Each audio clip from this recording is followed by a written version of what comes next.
Hey out there, Scarefest. When they gave me this, they didn't give me a lot of rules. Because Tuesday afternoon, in an airplane, on over top University of Kentucky's campus, wrote "Obey" in the sky. I actually wasn't going to do anything about this, and then I don't know if you know Brandon and Nicole Griffith. Well, Nicole had posted online that she'd never seen They Live.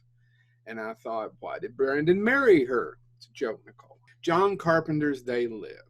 In 1988, John Carpenter made a movie called They Live. Suffers slightly from a low budget of about $3 million. That, and in the third act, the aliens are talking on something that's clearly a PKE meter from Ghostbusters. It drives me crazy every time I see it, but that's beside the point. So it couldn't come up, props couldn't come up with something else for $20 for them to talk on. You had to pick a prop from the biggest comedy of all time at that time before Home Alone. So John Carpenter based the movie on a short story and then kind of a comic book based on that called 8 o'clock in the morning by Ray Nelson. They Live is about is that a guy named John Nada, basically no name, he's homeless, gets some work at a construction site, and he stumbles upon a plot. Him and his friend, played by Keith David, fantastic character actor, stumble upon the plot of these aliens taking over the world.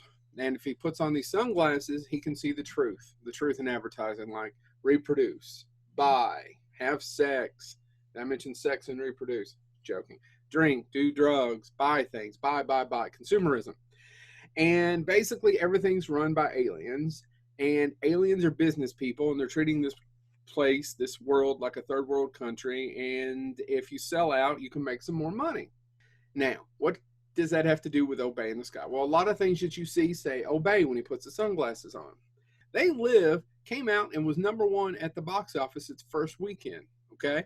It starred Rowdy Roddy Piper, who was a wrestler who's now passed on.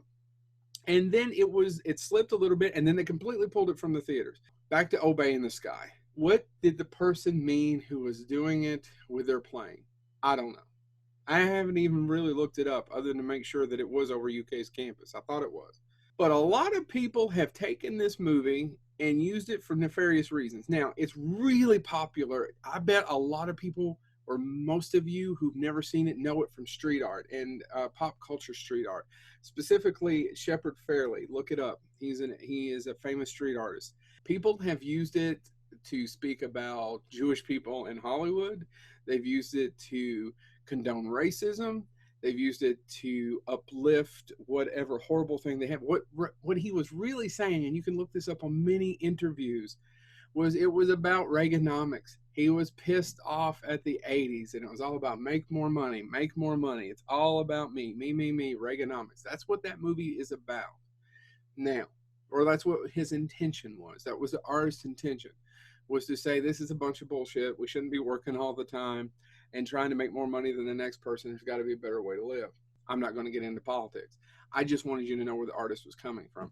I'm a fan of the movie. And you can see Rowdy Roddy Piper signed that note too. And there's Meg Foster, who had the privilege of interviewing. Oh, she's a different person. And right here, this is John Carpenter. And you can see it says, "To Joe, go fuck yourself, John Carpenter." I wanted to educate you a little bit on this. This has been a little all over the place.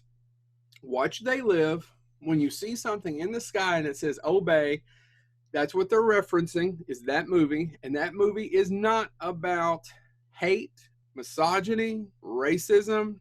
That movie was about how Reaganomics was destroying America, or at least how the director and author thought that.